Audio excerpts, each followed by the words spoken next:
जैसा कि सुनने में आ रहा है कि जया बच्चन जी ने ये कहा कि जिस थाली में खाते हैं उस थाली में छेद नहीं करना चाहिए और सारी इंडस्ट्री बुरी नहीं है और सारे लोग ड्रग नहीं लेते। तो जया जी एक बात बताइए, आप लोग तो कहते हैं नेपोटिज्म भी मुद्दा नहीं है, आप लोग तो कहते हैं कि सारी इंडस्ट्री ड्रग नहीं लेती, लेकिन एक बात बताइए सारे लोग कौन हैं? सारे लोगों की बात नहीं हो रही है। अगर बात हो रही है जो मेन लोग हैं, अब जब खान्स का, जौहर का, इनका ही नाम आ जाएगा, जो मेन लोग ही ड्रग करेंगे, तो जूनियर वाले जो छोटे हैं, जो छोटे एक्टर्स हैं, जो मिडिल बजट मूवीज़ में काम कर रहे हैं, उनका क्या होगा? वो किसको फॉलो करेंगे? आपको ही फॉलो करेंगे ना। तो इतनी गलत बात आपने करी कैसी? कौन सी थाली की बात कर रहे हैं? रवि किशन जी ने क्या कहा? उन्होंने अपनी खुद भोजपुरिया थाली बनाई। ऐसे ही हम लोग कटोरियाँ बना रहे हैं। इन 10 सालों से, 8-10 सालों से हम यहाँ कटोरियाँ बना रहे हैं, तब जाके एक घर, एक कार और कुछ कुछ प्रॉपर्टी खरीद पाए। सीधे सीधे से काम करा। लेकिन आपके वहाँ ये बताइए कि 2 साल में, 3 साल में स्ट्रगल करते करते कई करोड़ों की प्रॉपर्टियाँ लोग कैसे खरीद रहे हैं? या तो लोग करोड़ों की खरीद रहे हैं, अरबों की खरीद रहे हैं, या फिर वो बिल्कुल ही सुसाइड ही कर रहे हैं, या फिर उनको मारा जा रहा है जो सक्सेसफुल हैं, या फिर कुछ ऐसे हैं जिनको फ्री में ड्रग मिलता है, या फिर कुछ ऐसे हैं जो चाटुकारिता करते हैं, या फिर कुछ ऐसे हैं जो गुमनामी के अंधेरे में खो जाते हैं या दुबई के नाइट क्लब में डांस करते हुए नजर आते हैं। ऐसा कैसे होता है? जहाँ से आपके बेटे का स्ट्रगल खत्म होता है ना, वहाँ से हमारा शुरू होता है।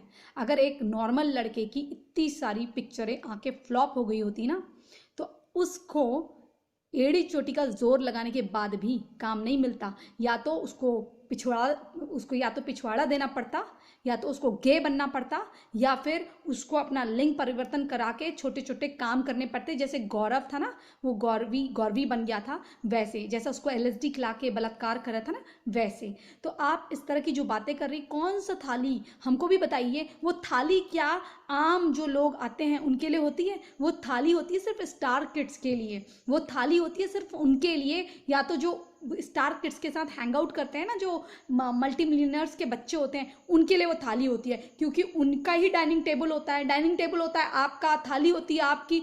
आप देते हो अपने बच्चों को, या फिर अपने दोस्तों के बच्चों को, रिश्तेदारों के बच्चों को। जैसा कि करण जौहर ने कहा, मेरी मर्जी, मैं अपने फूफड़ के बच्चे को रखूं, या मैं अपने चाचा के बच्चे को रखूं, ताऊ के बच्चे को रखूं। तो हम तो ये नहीं कह रहे ना कि आप हमें दे दीजिए। हम ये कह रहे हैं कि थोड़ी सी जगह उस कटोरी, उस प्लेट की कटोरी में ही दे दीजिए हमको, ताकि हमारा जो है परिश्रम थोड़ा कम हो जाए, थोड़ा हमारी मेहनत जो है वो स्क्रीन पे हो, ना कि चापलूसी करने पर। ये स्वरा भास्कर उसका एग्जाम्पल है ना। कितनी मजबूरी है, होली दिवाली या जय श्री राम नहीं बोल सकते, और भारत का खुल के साथ नहीं दे सकते, लेकिन मंच पे खड़े होकर या ट्विटर के माध्यम से केवल पाकिस्तान की प्रशंसा कर सकते हैं। लेकिन ये 5 तारीख को जो श्री राम मंदिर की स्थापना हुई, उसमें अमिताभ जी कुछ नहीं कह सकते। खुलकर विरोध ना करना, खुलकर रिया का विरोध ना करना, जो ड्रग लेने को स्वीकार रही है, ये खुद आपका दिखाता है कि आप उसे स्वीकृति दे रही हैं, उसके और हैं आप। तो हम इसको क्या समझें?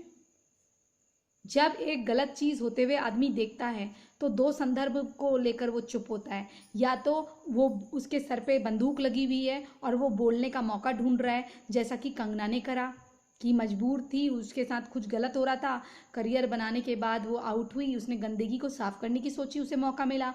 एक होता है कि इस हमाम में सब नंगे हैं। आप बताइए, गौरी खान की पार्टी में श्वेता बच्चन क्या करती है, और श्वेता बच्चन और ममता कुलकर्णी के पति का क्या रिश्ता है? इन लोगों को कौन ड्रग सप्लाई करता है? ये जो kitty party type rave party होती है, इस रेव पार्टी जो जिसको किटी पार्टी की आड़ में बनाया जाता है, कितना अल्कोहल कंज्यूम होता है। ये अजीब सी रेव पार्टी किटी पार्टी है, जिसमें लड़के भी आते हैं। आप लोगों का इम्तियाज़ खत्री भी बगल में चिपका हुआ है। तो गौरी खान ने कोकीन कब से लेना शुरू करा? जब से शाहरुख खान से उनका डिवोर्स होते होते बचा। और ये यहाँ तक कहा जाता था कि प्रियंका ने लंदन में उनसे निकाह करा, है ना। उसके बाद ये डिवोर्स देने वाली थी, लेकिन रेड चिली जो है एंटरटेनमेंट जो है, उसके पूरे शेयर इनके पास होने के कारण, या बदनामी होने के कारण, एक आइडियल हिंदू मुस्लिम कपल होने के कारण लोगों ने, मौलानाओं ने या लोगों ने मना करा कि डिवोर्स नहीं लेना बीवियां हैं और सब कुछ लुट जाएगा, लुटिया डूब जाएगी, करियर ख़त्म हो जाएगा, इसलिए वहाँ उनको अलग होना पड़ा और इनको शामिल होना पड़ा। और इनको फिर कैसे देकर कई लोग डिवोर्स भी फिल्म इंडस्ट्री में ऐसे ही बचाते हैं। कुछ बड़े घराने हैं जो बड़े सो कॉल्ड जिनको जनता ने बड़ा बनाया है, वो इस तरह से बड़ा बनाते हैं कि अगर उनकी बीवियां या पति उनको डिवोर्स दे रहे हों तो या बाहर जाके उनका भांडा फोड़ सकते हों तो वो उनको LSD वगैरह खिला के ऐसा बेहोश रखते हैं। कुछ दिनों के बाद सब नॉर्मल हो जाता है क्योंकि उनको आदत पड़ जाती है, फिर वो अपनी ज़िंदगी में मस्त हो जाती है, उनको लगता है कि पति से क्या लेना देना। तो इधर शाहरुख गौरी की जो बेटा है वो लंदन में किसके साथ पहले रहता था, नव्या नवेली के साथ, पहला बॉयफ्रेंड कौन था।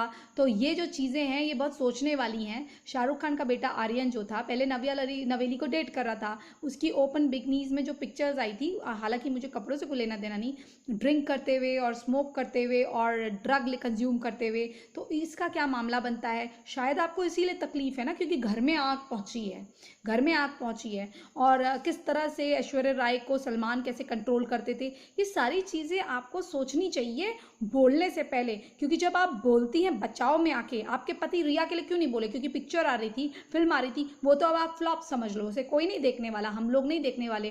क्योंकि आपके ऊपर एक भी रुपया पैसा खर्च करने से अच्छा मैं जनता से निवेदन करूंगी कि वो जो न्यू कमर्स हैं या हम जैसे लोग जो अपने बलबूते पर अपना कटोरा बना के आ रहे हैं ना, उनका साथ दें, ना कि इस तरह का साथ, समझ गए।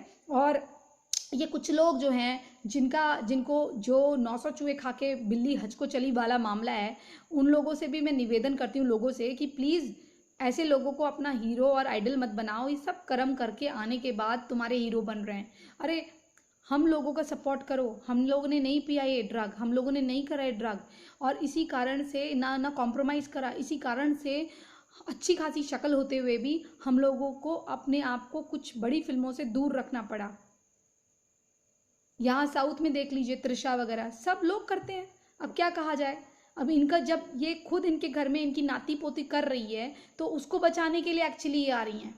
ये जो आ रही हैं जया बच्चन, इनकी मजबूरी है, नव्या नवेली को लेकर आ रही हैं। अनन्या पांडे को इतना काम क्यों मिल रहा है। अनन्या पांडे एक नया जुगाड़ बन गई हैं इस बार अनन्या पांडे एक ये जो अनुराग कश्यप हैं इसकी टीम का हिस्सा बन गई हैं, तो उनको इस्तेमाल करा जा रहा है। किस लिए, कहाँ कहाँ इस्तेमाल करा जा रहा है ये तो आप जानते होंगे। बाकी सब ये जो दूसरी हैं, जो छोटा गैंग आया है, छोटा मिनी पैकेट्स वाला, ये सब ड्रग में लिप्त है। इनके बच्चों की पार्टी हो रही है, उसमें अक्षय कुमार का बेटा भी ड्रिंक करता है, उसमें स्मोक करता है, उसमें भी उनका बेटा भी है। आर्यन खान के साथ साथ इसका बेटा भी अक्षय कुमार का। इन सब के बेटा बेटियां जो हैं, इस तरह की पोता पोतियां जो हैं, इस तरह के ड्रग्स में लिप्त हैं, माएँ लिप्त हैं, बाप लिप्त हैं। तो जो अब दूसरों को जहर बेचते हैं, आज उनके घर में भी है। और ये मत समझिएगा कि ऐश्वर्या राय बहुत अच्छी हैं, ये है वो है। हो सकता है कि उन्होंने भी पहले करा हो और सलमान की गैंग में रहा हुआ हो और ना करे, जी नहीं। और टीवी में थोड़ी गलत रिपोर्ट है, मैं सही कर देती हूँ।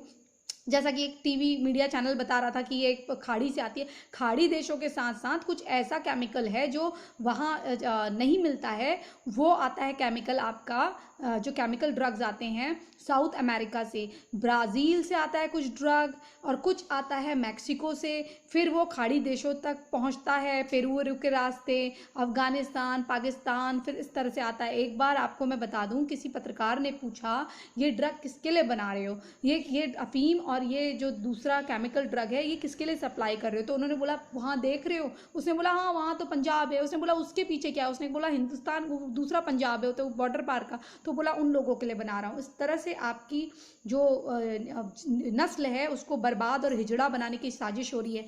अरे बॉलीवुड में कहा जाता है कि ये मत खाना, इसमें कार्बोहाइड्रेट है, जूस मत पीना, आपने देखा होगा, जूस मत पीना, इसमें शुगर है। जब आप खाएंगे पिएंगे ही नहीं, मतलब मैं ये नहीं कह रही कि बहुत खाइए, तला भुना मत खाइए, लेकिन एक्सरसाइज करिए। आप कैसे किसको पचाएंगे, ये एक्सरसाइज वगैरह कुछ नहीं करते, टीवी में आपको दिखाते हैं, ठीक है। जब इन्होंने मुंह में कुछ डाल दिया तब ये खाते हैं, तब आते हैं एक्सरसाइज करने। तो आप ये सोचिए जो ड्रग लेते हो इनमें कौन सी ताकत होगी, 2 झापड़ मारिए नीचे गिर जाएंगे। तो इसी संदेश के साथ मैं जया बच्चन को जवाब देते हुए कि ये सामाजिक बुराई है, ये सामाजिक कैंसर है जो हमारी आगे आने वाली युवा पीढ़ी को खराब कर रहा है। और कमाल की बात है कि जिसके लिए एक खेमा खड़ा हुआ है कि यहाँ सफाई हो, और आप जो है उसके विरुद्ध खड़ी हो रही हैं। और क्यों आश्चर्य हो रहा है ना? मुझे भी आश्चर्य हो रहा है, क्योंकि आपके परिवार का संबंध इससे है। आपने अपना सम्मान के भाव से जो आपको पूरी जनता देखती है, वो एक आदर्श रूप में चित्रण करती है, वो सब आप दिखा रही हैं कि वो दृश्यत हो रहा है, वो प्रतीत हो रहा है कि आप लोग उस आदर और सम्मान के लायक नहीं है। क्या बच्चन परिवार का कोई इन्वॉल्वमेंट है, जुड़ाव है इस बात से? हाँ, आपकी नातिन का है, आपकी बेटी का है। बताइए ना, क्या रिश्ता है ममता कुलकर्णी के पति से? किस तरह की ड्रग सप्लाई होती है? ए प्लस बोलने वाले जो परिवार हैं, ए प्लस कैटेगरी के, उन परिवारों को ही जब लिप्त हो तो सारा बॉलीवुड तो वैसे ही आ जाता है। आतंकियों का सपोर्ट करते हैं आप। जब ड्रग कांड में, जब ये AK-47 रखने के कांड में जब संजू बाबा पकड़े गए तो वो तख्तियां लेकर आप आए थे जस्टिस फॉर संजू करने के, अब जस्टिस फॉर रिया चला दिए हैं। तो जब आप किसी गलत का सहयोग करते, साथ देते हैं, तो आप पे आंच आती है, आपका विरोध ही होता है और आपको शक की नज़र से ही देखा जाता है। जय बच्चन जी, कोई थाली वाली नहीं है, हमारे लिए कटोरियाँ तो छोड़ दीजिए। कभी उन थालियों को हमारी और करेंगे ना, तब तो हम थाली में खाएंगे। कह तो दिया, इतना बड़ी थाली दिखा तो दी उन्होंने, अनुपम खेर जी ने। उन्होंने कहा मैं जानता सब हूँ लेकिन कुछ कह नहीं सकता, क्योंकि मैं जिस थाली में खाता हूँ छेद नहीं करता। और रवि किशन जी ने तो खुद का मुकाम खुद हासिल करा, और हम भी जो है ना बहुत मेहनत करके कर रहे हैं। उस सुशांत ने भी बड़ी मेहनत करके करा था, उसको लात मारी जा रही थी, उसको इंसल्ट करी जा रही थी। कभी अपने घर को देख लीजिएगा, आपका घर भी बर्बाद होने की कगार में है। एक बच्चा हो गया, पता नहीं बच्चे भी इनके होंगे कि नहीं, क्योंकि ये जो एग्स और स्पर्म्स ले रहे हैं दूसरों से, बच्चे ही नहीं कर पा रहे हैं। इवन सैरोगेट बच्चे भी इनके दूसरों की स्पर्म और एग से हैं। तो ऐसे तो हिजड़े यहाँ नपुंसक पैदा हो रहे हैं इस फिल्म इंडस्ट्री में। एक झापड़ मारो तो गिर जाए, ताकत है नहीं।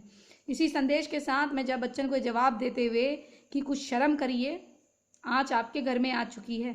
किसी दिन सार्वजनिक तौर पर लोगों के सामने आप नंगे हो जाएंगे। जय जय श्री राम, हर हर महादेव।